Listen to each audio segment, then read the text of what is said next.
Hay diputados que no sirven ni para estar en San Lázaro e imagínense para andar dando recetas. Este remedio ancestral me lo enseñó mi bisabuela. ¿Escucharon?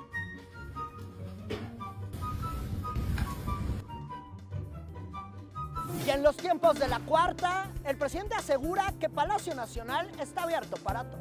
Las puertas de Palacio Nacional están abiertas todavía para morrear para un tamal de chipilín. Claro que sí, para él y para todos. Además, hay quien en febrero de este 2022 copian las giras del mandatario. He dado inicio a una gira nacional por todos los estados de la República para hablar sobre el desastre que ha resultado, lamentablemente, el gobierno de Morena. Estos son los esqueletos de esta semana. Yo soy Irving Pineda. Al menos 28 periodistas han sido asesinados en lo que va de la primera mitad de gobierno del presidente López Obrador. Son datos de la organización no gubernamental Artículo 19, pero revisemos qué pasó con el presidente Peña Nieto durante la primera mitad de su gestión. Fueron asesinados 17 comunicadores y con Felipe Calderón 25.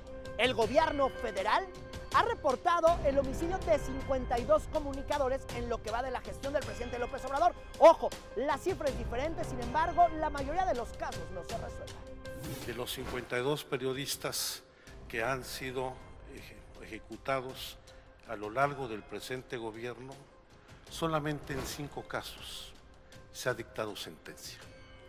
Y tenemos un porcentaje de más del 90% de impunidad. Y ahí que es indispensable que todos los niveles de gobierno se pongan las pilas. Requerimos de una acción enérgica del Estado en su conjunto para enfrentar y revertir esta situación. Durante el pasado fin de semana, organismos internacionales condenaron el homicidio de la periodista Lourdes Maldonado ocurrido en Tijuana, Baja California.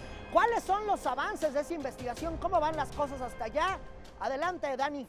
Hola, ¿qué tal, Irving? Un saludo desde la ciudad de Tijuana. Y sí, han pasado ya 2 semanas del asesinato de Margarito Martínez y uno más de Lourdes Maldonado, ambos periodistas de gran trayectoria aquí en la ciudad de Tijuana. Y para comentarte los últimos detalles, porque en el caso de Margarito Martínez lo único que se sabe hasta este momento es que el arma que se utilizó para asesinarlo ya se había usado en 4 crímenes más en la misma área de la ciudad de Tijuana.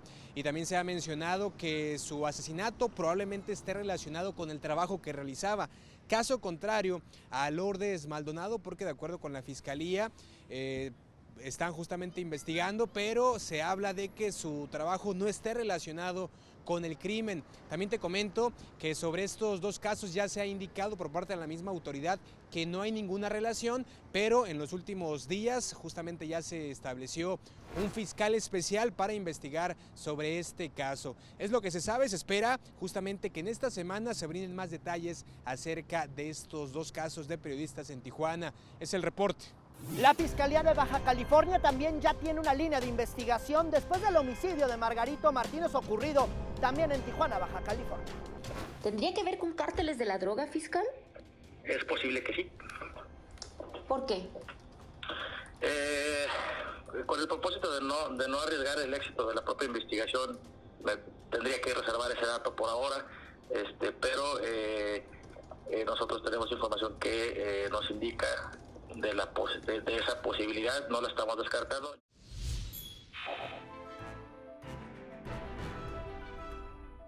En verdad que se está poniendo bueno el camino al poder, sobre todo en algunas gubernaturas. Saúl Castañón, estás de vuelta. Y muy contento. No estabas acá, muerto. Irving. Andaba de parranda. Andabas de parranda. ¿Dónde andabas? De vacaciones, ¿tú crees? No, hombre, oye, hay cosas que se han puesto buenísimas en lo que tiene que ver. ¿Y qué te parece? Yo presentaba la semana pasada lo que había en Quintana Roo. ¡Ay! ¡Hermano! No, es la competencia, es de la competencia. Oye, no me diga, señor Pineda, que a usted también ya lo desplegaron. ¡Qué cosa tan terrible! ¿Cómo Ya estás? te presento a Saúl Tanto Fernando gusto, Canec. Fernando. ¿Cómo estás? Mucho gusto también a los que nos están viendo en casita. Yo nada más vengo aquí a dar lata, pues iba pasando y te vi por aquí, pues aquí ando de metiche. No, hombre, esta es tu casa. Esqueletos.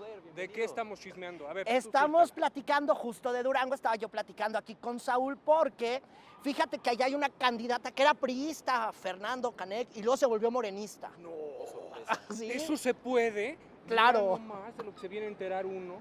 Bueno, se llama Marina Vitela y le dieron su constancia de mayoría como precandidata única de Morena y vamos a ver la conferencia de Mario Delgado. Siempre hay inconformidades, es normal como parte de estos procesos y nosotros somos respetuosos de quienes no estén de acuerdo y que recurran a las instancias jurídicas que hay para que ellos impugnen lo que tengan que impugnar. Mi Fer, ahí está Marina Vitela y Mario Delgado que dicen... ¿Qué te digo, mano? ¿Qué te digo? Oye, dicen que no hay ningún problema porque el senador de Morena, también José Ramón Enríquez, había presentado un recurso legal ante el Poder Judicial porque no le gustó el proceso, porque dice que este proceso para definir al precandidato único de Morena a la gubernatura de Durango está viciado. Saúl, te pregunto, ¿hay riesgo o no hay riesgo o qué onda? Basándonos en las experiencias del año pasado, 2021, donde se llevaron a cabo 15 gubernaturas, y bueno, se hicieron más de 5,000 impugnaciones en todo el país, porque la elección no solamente era de las 15 gubernaturas, recordemos que hubo elección para diputados federales, que hubo elección para muchos, la mayoría de los alcaldes del país, y de estas impugnaciones, como dice Mario Delgado, el presidente de Morena, ninguna pasó, ¿no? O muy pocas pasaron. La realidad es que ninguna gubernatura de las que fue impugnadas, por el tema de las candidaturas, por el problema de las famosas encuestas internas del partido, ninguna sucedió.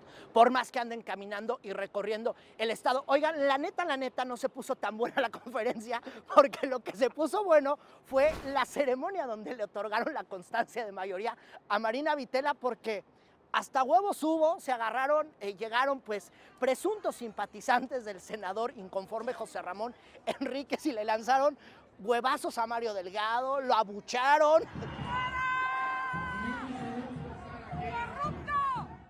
Es que cuando uno rige a producto de gallina, pues acaba cubierto del mismo, ¿verdad? Oye, y la verdad, al que también le tocó fue a Otoniel, o no sé. Otoniel circunscripción, ese es el... Ándale. Otoniel García. A ese le tocó. En funciones de presidente, un delegado de Morena. Un delegado de Morena en Durango, le tocó su huevazo y andaba así escondido y luego tuvo que huir. ¿Y qué onda, Saúl? ¿Eso qué? ¿Por qué pasa ahí? La crispación en el estado de Durango, precisamente en Morena, recordemos que el propio Marco Cortés fue quien dijo que solamente iba a ganar el PAN Aguascalientes. Ahora Durango se pinta un escenario color alacrán, color hormiga. Así está. Así, tal cual. ¿Por qué? Porque en las encuestas ya van parejos. PAN, PRI, PRD y Morena se están compitiendo la gubernatura a un mismo nivel. Y bueno, esto se debe a las rencillas internas dentro del propio partido de Morena, a la división interna dirigida justamente contra Marina Vitela. Bueno, pues se puso rudo, Fer. Esa historia yo ya la vi, fíjate, la escribió William Shakespeare y se llama Julio César y no acaba bien, ¿eh? Afilan luego cuchillos y luego acaba el Julio César preguntando, ¿tú también, bruto? Y ahí vale la cosa. Sí. A quien se le atribuye justamente el divide y vencerás, ¿no? Exacto, sí. Divide y vencerás o serás vencido. Y fíjate, cuando inicias un partido que es un Frankenstein, pues ya empezaste dividido, entonces... Es el arca de Noé, el arca de Noé, ¿porque hay puro animal? Digo, yo nada más pregunto, Bueno, yo no tengo de noción partidos de nada. políticos, las arcas de Noé. Las arcas de Noé, que son otro tipo de arcas, no de las que flotan, sino de las que guardan El cosas. problema es que toman del arca pública. Exactamente. Oigan, también en Durango hay un candidato que representa, imagínate, al PRI y al PAN, que antes se odiaban y así se jalaban las orejas y todo. Ahora hay un candidato que se llama Esteban Villegas, que es el candidato de la alianza PRI-PAN allí en Durango, que va rumbo a la gubernatura de Durango, y dice, con tal de que no me hagan nada, yo ya mejor les voy ofreciendo el cargo público antes de que ganen. No es un tema solamente de agradecimiento, porque Héctor representaba a todo el panismo. Entonces, no es solamente la figura de Héctor, sino que hay muchos panistas que también están ahí, que también son talentosos, que también quieren aportar. Pues ahí anda de ofrecido, Saúl. Y mira, hay que recordar, miren, bienvenido, por cierto. Fer, ¿qué anda de visita? No, siempre bienvenido, hombre, es el espacio público, ¿qué no? Hay que recordar que este candidato, Esteban Villegas Villarreal, fue el mismo que interrumpió una conferencia de prensa que estaba realizando el entonces gobernador panista José Rosa Saizpuro, cuando eran los dos competencia. Escuchemos esto, competencia. Cuando eran candidatos. PAN versus PRI hace 6 años y ahora van de la mano. Cosas de la vida, cosas del poder. Oye, ¿y lo apoyará el gobernador? Hay que ver, veamos. Supe que tienen cosas que no se han perdonado. La realidad es que el PAN se está quejando. ¡Qué fuerte! Se está quejando en el Estado y a nivel nacional por esa alianza y por esa designación, específicamente en Durango. Ya me sentí yo como que estamos en el ventaneando de la política. No, hombre, un saludo a los amigos allá de Ventaneando. Oigan, y salió un candidato legítimo. Ya dejamos Durango, nos vamos más arribita, que es Tamaulipas. Salió un candidato legítimo en Morena. Se apellida Rojas Díaz Durán, se llama Alejandro. Aquí está con nosotros nuestro candidato legítimo a la gobernatura del estado de Tamaulipas, el senador Alejandro Rojas Díaz Durán. Y vamos a despertar la esperanza de un nuevo Tamaulipas. Ahí está Rojas Díaz Durán. ¿Cómo lo ven? Hijo, man. ¿Cómo lo ves? La vida política de este país es muy chusca. Vamos a dejarlo en eso, ¿no? Yo vivo de hacer sátira precisamente porque nos dan material en todo momento. Oye, a mí me cae muy bien Rojas Díaz Durán, pero la neta tiene posibilidad. De hacer esto que pretende hacer, no, la realidad es que está está fuera del estatuto. Y bueno, Alejandro Rojas Díaz Durán es uno de los mejores abogados de este país y me sorprende que estés conociendo la ley. ¿Y entonces qué le deseamos? ¿Suerte o un mapa para que se ubique en su realidad? La legitimidad, que sea legítimo. Necesito un mapa, definitivamente un mapa. Necesito un mapa. Oye, Saúl, qué gusto verte, qué bueno que estás de vuelta. Irving, al contrario, bienvenido. muchas gracias. Y aquí andamos bienvenido a nuevamente. casa de nueva cuenta. Tus redes sociales, Correcto. no te vayas. Saúl Castañón, redes sociales, Facebook, Instagram, Twitter, ahí nos encontramos. No, hombre, gustazo que andes por acá de vuelta. Mi Fer, qué bueno que viniste a visitarme. Al contrario, gracias por tenerme aquí de colado. Oye, Fer, fíjate que yo voy a correr a una plática que ya tengo con Marco Cortés, presidente nacional panista, porque anda acá también en Esqueletos. ¿No me quieres acompañar? No, yo no quiero dar el cordobazo y perder credibilidad. Yo ya me parto, porque además yo pasaba por aquí, ando buscando una gringuita que me ponga casa en el gabacho. Entonces, ¡No, hombre! Sí, yo A ver si tienes suerte. Hasta papeles te van a tocar. Corro con Marco Cortés. Marco Cortés, presidente nacional del PAN, ¿cómo estás? ¿Qué tal, Irving? Qué gusto saludarte. Qué gusto verte. No, al contrario, el gusto es mío. Oye, Marco, ¿cuántos estados vas a ganar este 5 de junio? Bueno, decirte que ha mejorado de forma realmente destacable el escenario electoral, porque hemos logrado procesar muy bien la definición de las candidaturas y candidatos, cumpliendo además con el criterio de género. Vamos a tener al menos, porque pueden ser más, al menos 3 candidatas en los 6 estados, pero en un escenario electoral muy distinto al que se vislumbraba hace meses. Te pongo ejemplos.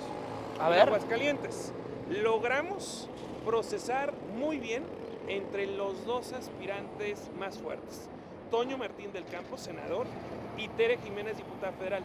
Un gran acuerdo entre ellos que nos permite transitar en un proceso de asignación realmente muy simple, en donde se genera cohesión y eso nos permite ir muy competitivos. Por ejemplo, Tamaulipas, que allá tienes a Francisco Javier García Cabeza de Vaca. Y tenía a 4 aspirantes.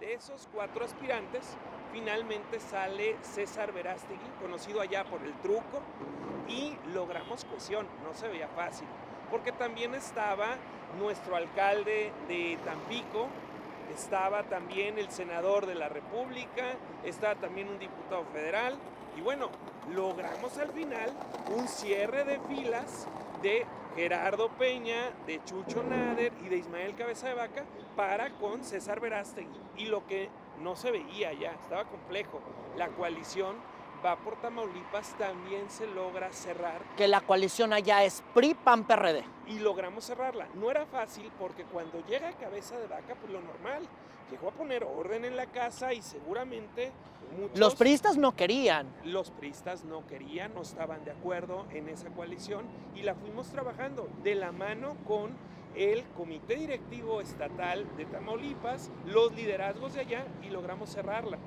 Un poco lo mismo está ocurriendo en el caso de Durango. no se veía sencillo.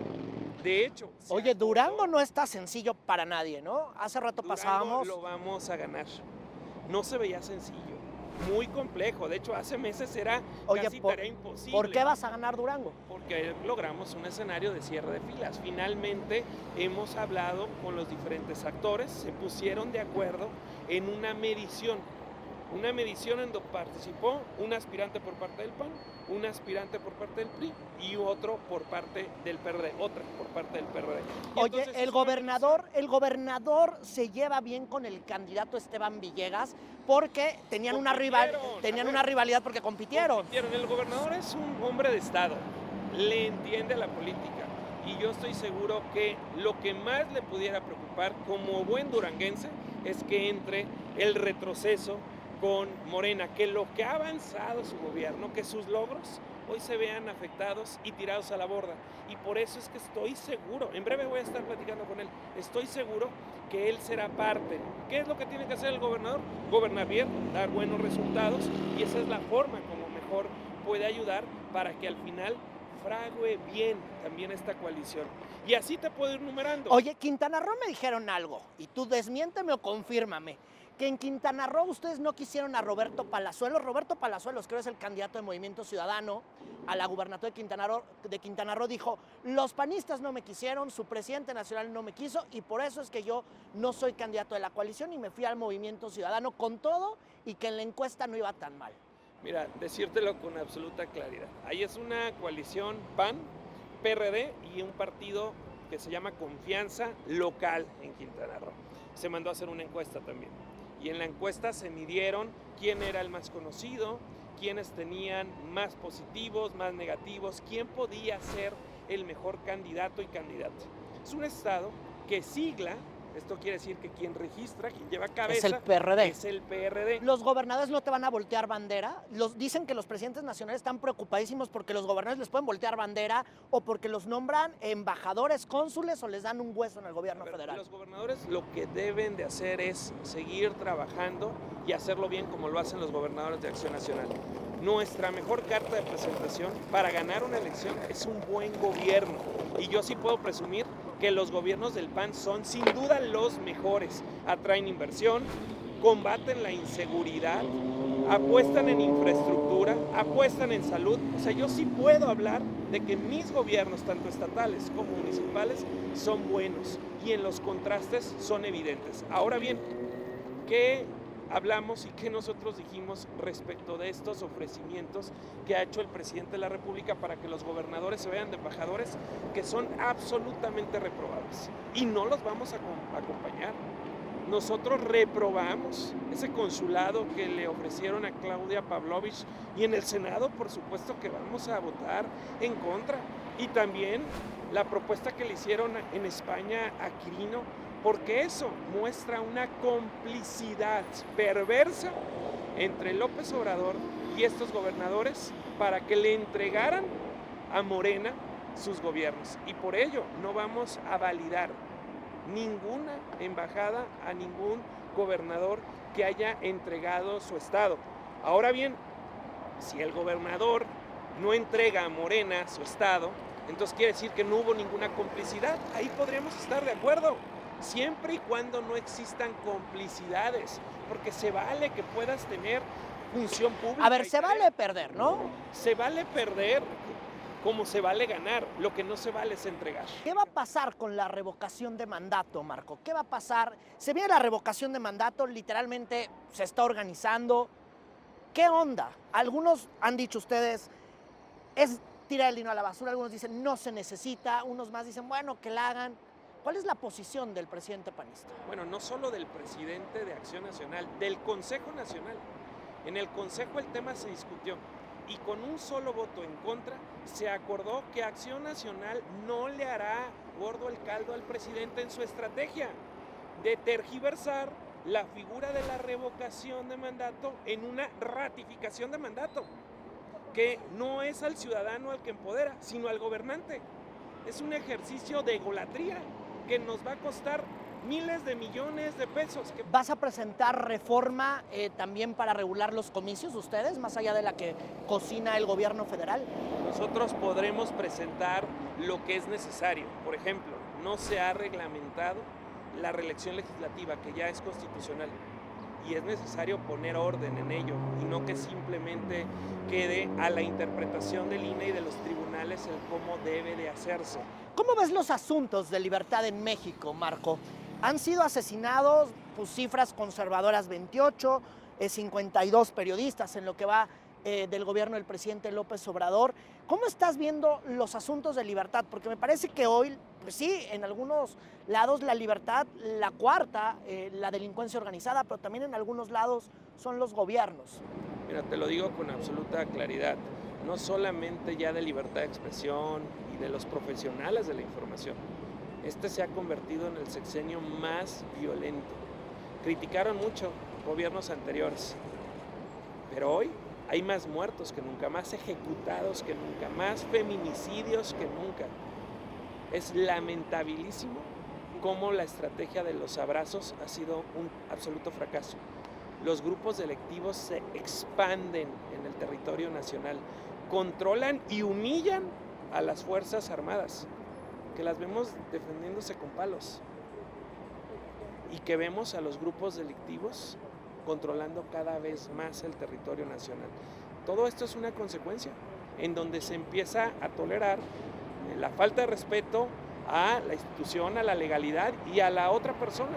Y por eso vemos que ahora es muy peligroso en México ejercer el periodismo, decir la verdad, disentir con el gobierno.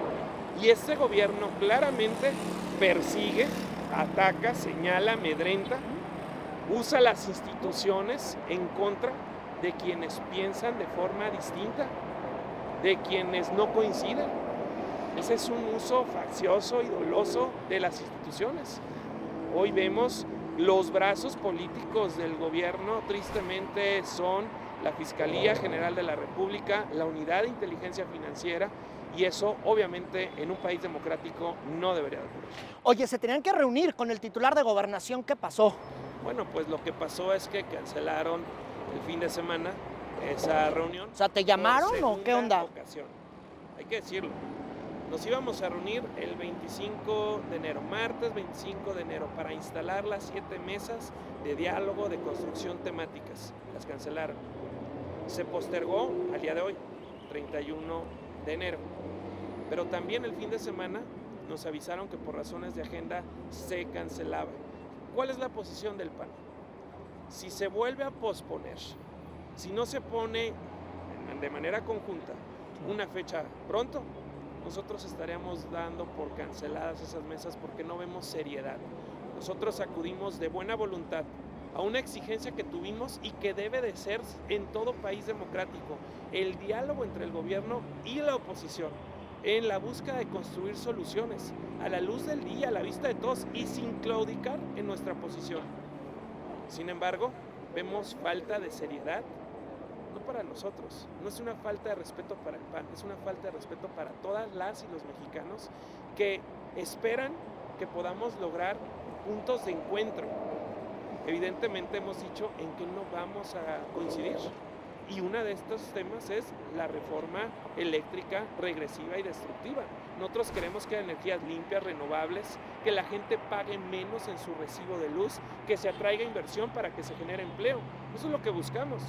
Pero lo que busca el Ejecutivo es empoderar la Comisión Federal de Electricidad de Manuel Bartlett para que sea el monopolio de la generación de energía y entonces, pues de esa forma, poder tener nuevamente más control ahora hasta en materia de energéticos. Nosotros lo que queremos es que en cada techo de cada hogar pueda haber un panel para generar energía a través de la fuerza del sol. Esto se hace ya en muchos países. Lo que hemos propuesto es que los 73,000 millones de pesos que se dan de subsidio del gobierno a la Comisión Federal de Electricidad se destinen para un programa de generación de energía solar en la casa habitación y está asignada con subsidio para todos los hogares de consumo básico, subsidiada al 100% y subsidio medio para quienes tienen condiciones medias o consumos que no van todavía a la alta tarifa. Pero quienes ya están en la tarifa alta, que tienen condiciones solventes de vida, bueno, pues que ellos estén obligados también a tener paneles de generación de energía limpia en los techos de su casa. Si hacemos eso, va a ser la única forma como todos en México lograremos en los hechos pagar menos en nuestro recibo de energía eléctrica y además tener energías limpias. Bueno, pues ahí está lo que harán los panistas. Marco, te aprecio mucho estos minutos. Sé que vas para Querétaro. Qué gusto que andes por acá. En un informe legislativo. Pues ahí también te seguimos. Qué gusto. Amigo, un gusto saludarte. Suerte. Que estén bien. Bien sabemos que el COVID-19 surgió en China. Ese país ha aplicado el plan Cero COVID, que incluye largas cuarentenas a sus turistas, incluye también pues aislar los casos positivos y también le está poniendo atención porque vienen los Juegos de Invierno. A más de 2 años del inicio de la pandemia, la situación de China se ha transformado. Lugares como Wuhan, la ciudad que alguna vez fue epicentro de contagios, pasaron de un confinamiento total a volver a las calles, subsanar la economía y poder celebrar sus festividades de nueva cuenta. Tal es la victoria de la nación asiática sobre la COVID, que está a días de celebrar los Juegos Olímpicos de Invierno. Al iniciar la emergencia sanitaria, China adoptó la rígida política de Cero COVID, la cual impuso encierros, pruebas COVID, así como el uso de cubrebocas obligatorio. Además de evitar contagios, la nación comenzó a buscar cómo combatirlos. Por lo que sus científicos se abocaron a una sola tarea: desarrollar una vacuna. ¿Los resultados? CoronaVac y Sinopharm, 2 de los varios sueros creados contra el coronavirus. Sueros que permitieron vacunar más de 86% de la población del país, además de frenar el contagio del virus en cientos de países por el mundo.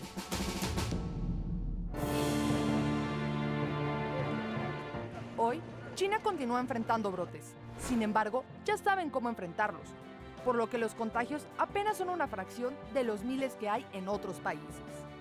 Marisa Espinosa, Fuerza Informativa Azteca. Ya de vuelta a Ciudad de México, de acuerdo a autoridades capitalinas, la epidemia por COVID-19 va de bajada. Están bajando el número de positivos en la ciudad y de porcentaje de positividad en la última semana. Número 2, hay una estabilización en los ingresos hospitalarios. Aunque la llave para contener la epidemia sigue siendo mantener la vacunación de refuerzo, en esta ocasión la vacuna que se aplica a los capitalinos es la vacuna Sputnik, la cual, según las autoridades, es segura. Es la vacuna que está disponible, pero todas las vacunas están ya recomendadas en sus distintas combinaciones. Entonces, es seguro aplicar el componente 1 de Sputnik para el refuerzo. Al menos 69 viviendas serán destinadas a aquellas personas que perdieron a un familiar o que literalmente quedaron incapacitados después del desplome de la línea 12, así lo informó el Instituto de Vivienda de Ciudad de México. Y para platicar más de este tema, de cómo van este caso, tengo a Christopher Estupiñán, que es el abogado de aquellas familias que perdieron a un ser querido en la línea 12, algunas personas que quedaron incapacitadas. ¿Cómo van las negociaciones? Ha avanzado muy rápido, muchas gracias por el espacio. El problema es que comienza ya una presión por parte del comisionado Armando Campo y su gente, junto con los abogados de la empresa Carso. ¿Cómo los están presionando el comisionado? Los están llevando a diversos lugares fuera de las instalaciones de la Fiscalía bajo un pretexto de mecanismos alternativos de solución de controversias, en la que llega el abogado del Grupo Carso con un cheque expedido por Inbursa, con un monto que fue definido por el comisionado Armando, y les ponen un convenio en el que les dicen: esta es tu mejor opción, como comisionado te lo recomiendo, aquí vas a renunciar a cualquier otra acción, ya no va a haber ningún problema, y los montos son fijados unilateralmente por el comisionado. La gente nunca ha visto un cheque de esa naturaleza en su vida, pero están cerrando las investigaciones con esto. ¿Cuánto les están ofreciendo? Los cheques van hasta la cantidad de 6 millones de pesos en cuestiones fatales, desde 400,000 hasta 6 millones de pesos. Sin embargo, solamente Carso está respondiendo, no está ICA, no está ninguna otra de las empresas del consorcio, y lo que dice ese documento es que se acaba por completo cualquier derecho. Ok, entonces todavía los familiares no han firmado este documento, ¿verdad? Solamente los que tienen control total, la Comisión de Ejecutiva de Atención a Víctimas ha firmado. ¿Qué es quién? Que son casi el 80% de las familias, 90% de los afectados. Nosotros representamos a 17 familias actualmente y ninguna de ellas ha firmado, solamente una. Sin embargo, ya pedimos una audiencia al juez de control para anular este convenio porque lo están haciendo a espaldas de los asesores jurídicos. Ok, bueno, te aprecio estos minutos, Christopher. En más información le cuento que la presidenta del Senado, Olga Sánchez Cordero, ha dicho que impulsará la iniciativa para regular la cannabis en este periodo ordinario de sesión. La regulación de cannabis ya saliera adelante porque ya nos hemos tardado un poquito. Y como yo he dicho, ya estamos atrasados internacionalmente. Para los papás de los menores que necesitan utilizar dosis de marihuana o de derivados de marihuana, han hablado sobre lo importante de que se aprueben estas reformas. Aunque la Suprema Corte de Justicia de la Nación ya declaró inconstitucional los artículos que lo prohíben, parece que no hay voluntad para poder avanzar con este tema dentro del Senado. Y ya que seguimos hablando de temas del Senado, Gerardo Segura, adelante. ¿Qué tal, Irving? Bueno, pues reiniciaron las sesiones en el Senado, pero estas se dieron de una manera ríspida y también con enfrentamientos. La manzana de la discordia fue la desaparición de la Comisión Especial en el Senado que pretendía pues investigar hechos de corrupción y de abusos de autoridad en el estado de Veracruz. Dante Delgado alzó la voz y criticó a los senadores de Morena de cometer una barbarie por impulsar la desaparición de esta comisión. Resulta particularmente trágico advertir que quienes antes demandaban seguridad y justicia para los ciudadanos, hoy sean encubridores de actos arbitrarios solo por la solidaridad política que da un manto protector. Y bueno, en esta sesión también se dio un hecho inédito, y es que aquí en el Senado se pretendió correr de la sesión a los representantes de los medios de comunicación. Ricardo Monreal calificó este hecho como un error, pero también como un malentendido. Lo supe y lo corregimos de inmediato. No hay ningún problema. A los camarógrafos y a los reporteros y a los columnistas y a todos el personal de medios se les va a respetar. Fue un malentendido de Publio, que trabaja con la presidenta, y Publio es un muchacho de buena fe, es un buen abogado, pero le faltó ahí tacto. En esta sesión los senadores del PAN adelantaron que no van a ratificar a Jesús Rodríguez como embajadora de México ante la República de Panamá, luego del escándalo que se suscitó tras el polémico nombramiento de Pedro Salmerón. Irving, lo que sucede aquí en el Senado. Te aprecio estos minutos, Gerardo Segura, y estos fueron los esqueletos de la semana. Yo soy Irving Pineda, ya saben que siempre estoy en mis redes sociales, que es en Twitter @Irving Pineda, en Insta también estoy como @Irving Pineda, y no se olvide de seguirnos en las redes sociales de Fuerza Informativa Azteca, @Azteca Noticias. Qué gusto andar por acá.